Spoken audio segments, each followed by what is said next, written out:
Good morning friends. ఈరోజు supreme court again serious warning give to Telangana Congress government. ఏమని అన్నదంటే చాలా సీరియస్గా రియాక్ట్ అయింది సుప్రీంకోర్టు కాంగ్రెస్ గవర్నమెంట్ మీద. ఏదైతే యూనివర్సిటీ భూముల పైన అక్కడ నరికివేతకు చేయడం జరిగిందో, చెట్లు, అక్కడ ఉన్న జంతువులు, జింకలు కానీ నెమళ్ళు కానీ, వాటిపైన సీరియస్గా రియాక్ట్ అయింది సుప్రీంకోర్టు. ఒక రకంగా కాంగ్రెస్ గవర్నమెంట్కు Telangana Congress government serious warning ఇవ్వడం జరిగింది. ముఖ్యంగా తెలంగాణ చీఫ్ సెక్రటరీ అయినటువంటి శాంతకుమారి గారికి సీరియస్ వార్నింగ్ ఇవ్వడం జరిగింది. ఏదైతే 100 ఎకరాల్లో మీరు చెట్లు నరికివేత చేయడం జరిగిందో ఎలాంటి పర్మిషన్ తీసుకోలేరు. ఎలాంటి పర్మిషన్ తీసుకోకుండా అక్కడ ఎన్ని చెట్లు ఉన్నాయి, ఎలాంటి చెట్లు ఉన్నాయి అని ఎలాంటి ఇన్ఫర్మేషన్ లేకుండా, వాటి గురించి ఎలాంటి డీటెయిల్స్ లేకుండా మీరు చెట్లు నరికివేయడం జరిగింది.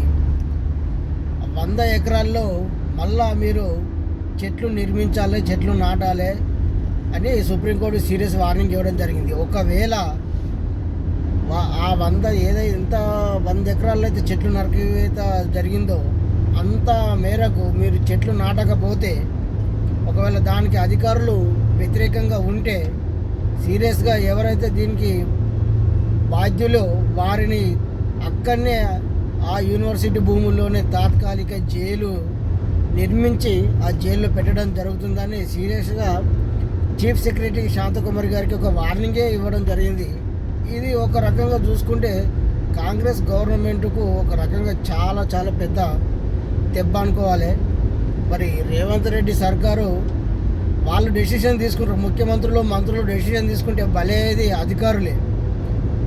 ముఖ్యమంత్రి, మంత్రులు ఈరోజు ఉండరు, రేపు వెళ్ళిపోతారు. కానీ శాశ్వతంగా ఉండేది అధికారులు, ఐఏఎస్ ఆఫీసర్లు.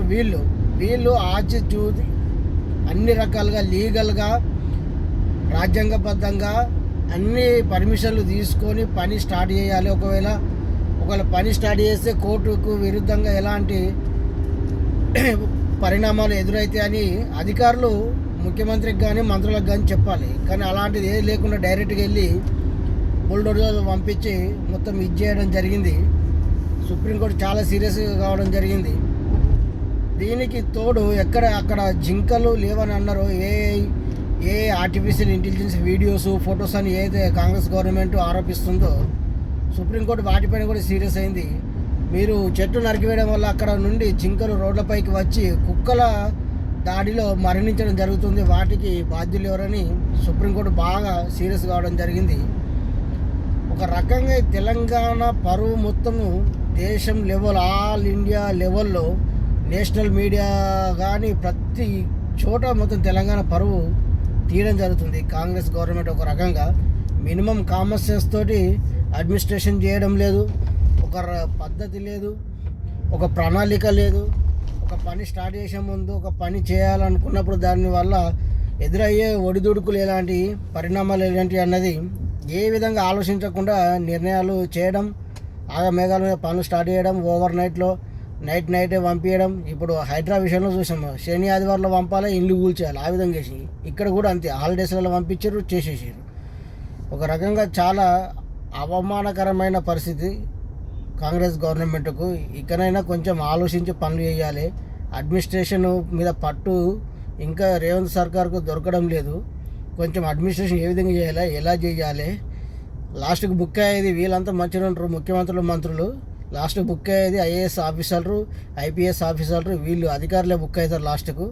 కేసుల పాలు అయ్యేది వాళ్ళే లాస్ట్కు. కొంచెం జాగ్రత్తగా చేస్తే బాగుంటుంది. తెలంగాణ పరువు తీయకూర్రి. వీటికి ప్రతి విషయంలో మీకు ఎదురు దాడే జరుగుతుంది, ప్రతి విషయంలో మీకు ఎదురు దెబ్బడం జరుగుతుంది. కాబట్టి కొంచెం ఆచితూచి అన్ని విధాలుగా ఆలోచించి పనిచేస్తే బాగుంటుందని కోరుకున్నాం. అలాగే రీసెంట్గా కాంగ్రెస్ గవర్నమెంట్ కొంతమంది AI artificial intelligence photos, videos create చేసి ఇన్స్టాగ్రామ్లో, ఫేస్బుక్లో, సోషల్ మీడియాలో పోస్టులు చేయడం జరిగింది, ట్విట్టర్లో అని వాళ్ళ పైన కేసులు పెట్టడం జరుగుతుంది. నాకు ఒక్కసారి కామన్ సెన్స్ తోటి ఆలోచించండి.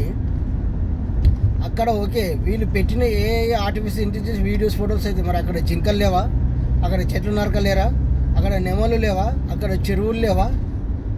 అవి అవి అది నిజం కదా? నరికిన సాక్షాత్తు హైకోర్టు రిజిస్టర్ పోయి చేయడం జరిగింది కదా. ఇప్పుడు రేపు మాపు సుప్రీంకోర్టు నుంచి కూడా వస్తారు వాళ్ళు, సుప్రీంకోర్టు నుంచి న్యాయమూర్తులు వచ్చి కూడా చెక్ చేస్తామంటారు.